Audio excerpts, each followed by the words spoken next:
sir. You can have a seat, and if you could raise your right hand. Do you swear to tell the truth, the whole truth, and nothing but the truth to help you God? I do. Okay. And can you introduce yourself to the jury?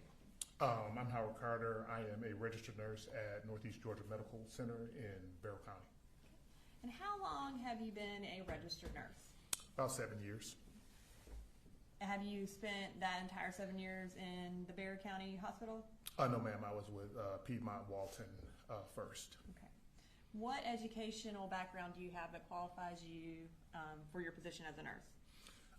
There was 2 years of prerequisite courses at Gwinnett Tech, and then there was my RN training at Athens Technical College. Okay. And at Northeast Georgia Barrow, what kind of nurse are you? I am a registered nurse in the emergency department. And tell us what you do as a registered nurse in the emergency department.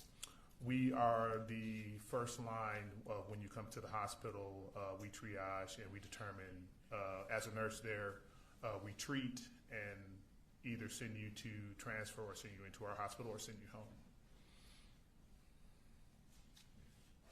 Okay. So I'm going to turn your attention to the morning of September 4th of 2024. Were you on duty that day? I was. Okay. And were you made aware that there was a shooting at Apalachee High School? We were. When y'all were made aware of that, did y'all prepare for potentially getting patients? We did, yes. Okay. And how did y'all prepare for that? Without knowing what type of patients we would be getting, we prepared our 2 larger rooms just in case there was serious trauma that came through the door. And you specifically have 2 patients that you worked on that came from Apalachee High School? Correct. And what were their names? One is, I want to say, Ronaldo Vega, and Jackson, I can't remember his last name. Does Jackson Beaver sound familiar? Beaver, correct. Okay. Do you have an independent memory of working with the 2 of them? Yes. Okay. And if you can tell us, was there anything that stood out to you about either of their demeanors? I think Mr. Vega may have been crying. Mr. Jackson, nothing really. Okay. Or Mr. Beaver, sorry. Yes. And as far as your role in their treatment, you mentioned that ER nurses triage. Is that what you did with Mr. Beaver and Mr. Vega? Yes, ma'am. Okay. And did you also, were you their, I guess, main treatment provider that day? Yes. I'm going to start with Ronaldo Vega. And I'm going to introduce in the evidence case exhibit 98, which is the medical records from Mr. Vega under the business record exception. You said 98? 98, Your Honor. Any objections? Just as to it going out to the jury, Judge. All right. Once states 98 submitted. And I'm going to show you these just in case you need them Thank you so much. for your answering of the questions. All right. So when Mr. Vega arrived, do you know how he arrived to your hospital? Via EMS. And around what time did he get there? Mr. Vega, I'm going to say it was 12:52 to be exact. Or 11:52, I'm sorry. And when he arrived and you assessed him, what did you observe about his visible injuries? And I'm going to get this exactly. He had what we would consider just lesions or abrasions in his left and upper lower extremity, and including his left shoulder. That's what we observed initially. Make sure I didn't miss anything.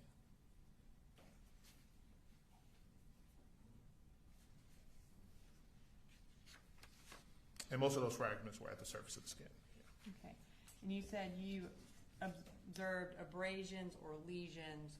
What was the cause of those abrasions or lesions? There seemed to be, in some cases, metal in them. And what we couldn't guarantee a cause. We don't know exactly, but We just knew that they probably entered the skin with force because they were up underneath the skin. And you said metal was inside the skin. Were those consistent with bullet fragments? It could be, yes, ma'am. Okay. And how old was Mr. Vega at the time of his treatment? I think Mr. Vega was 14 at the time of his treatment. Okay. Those types of injuries where there is metal that has entered your skin, obviously with force, as you indicated, would those injuries be painful? Yes. What treatment did you provide to Mr. Vega? We did give him 600 milligrams of ibuprofen, and he also had a tetanus shot. Is that based on the fact that there was metal inside his body? Yes, ma'am. Any injury that causes, injured his body, yes, ma'am. And were you able to remove the metal fragments from his body? We were not,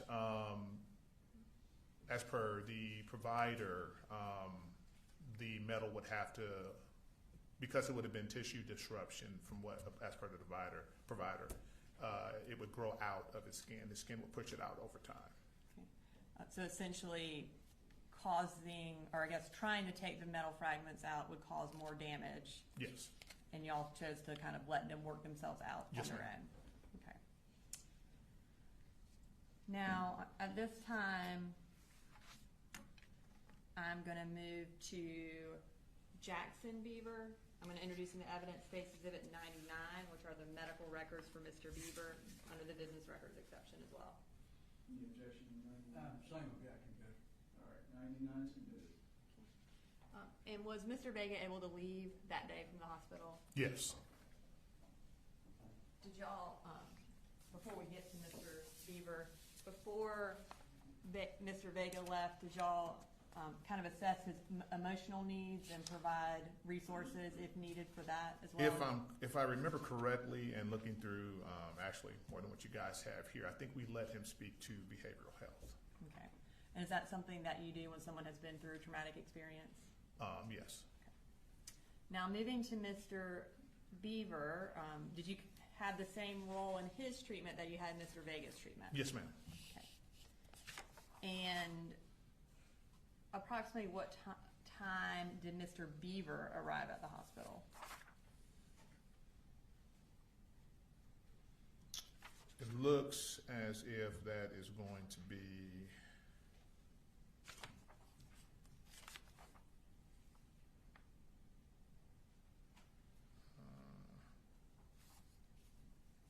looks like 14, or sorry, military time, 2:49 p.m. Okay. And again, was he transported also by ambulance? Yes, ma'am. And when you assessed him, how old was he? 15, I believe it is. And what did you observe about his physical injuries? Looks like he had, and I'm reading from this, along the lower aspect of the extremity. I'm sorry, I'm reading the wrong thing. That's okay.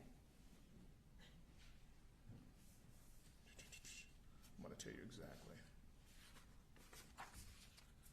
Oh, there we go. Kind of a, not really a laceration, but an abrasion in the right lower extremity, and says a wound to the lateral posterior right thigh that was bandaged. So yeah. Okay. And when you say it wasn't really, it was an abrasion versus a laceration, kind of tell us what the difference is. Lacerations, depending on the depth, are in some cases something that can be sutured. A lot of times we don't use laceration when it's something that's not very deep. And as far as his injuries, did he have metal fragments as well in his body?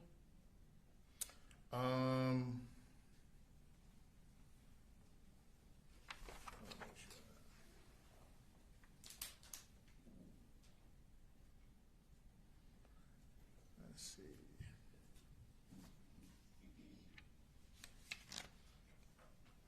Yes. And what treatment did you provide to Mr. Beaver? His treatment was, we bandaged the area where he had the abrasion. That was the first thing we did, and I just want to make sure.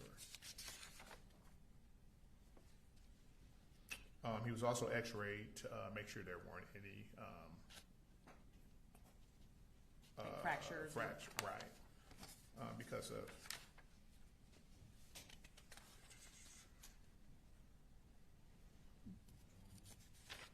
Did you also irrigate his wounds? we did, Okay. and he was also given a 600 milligram ibuprofen. And what is the purpose of irrigating wounds? Any kind of wound that you have, irrigating just gives a less chance for infection. And did the metal fragments also remain in his body? Yes, ma'am. Okay. Was that a similar reason because you did not want to disrupt the tissue anymore? Correct. Okay. And was he able to leave the hospital that day? Yes, he was. And was he similarly given the ability to talk to someone from behavioral health because he had been through that traumatic experience? Yes, ma'am. When I looked at the records, it looks as if he also spoke to behavioral health, and they gave him information on outpatient care if necessary. Thank you. I don't have any further questions for you. Thank you, Mr. Carter. Any follow-up? No questions, Your Honor. Thank you, sir. Very good. All right, thank you, sir. Bye.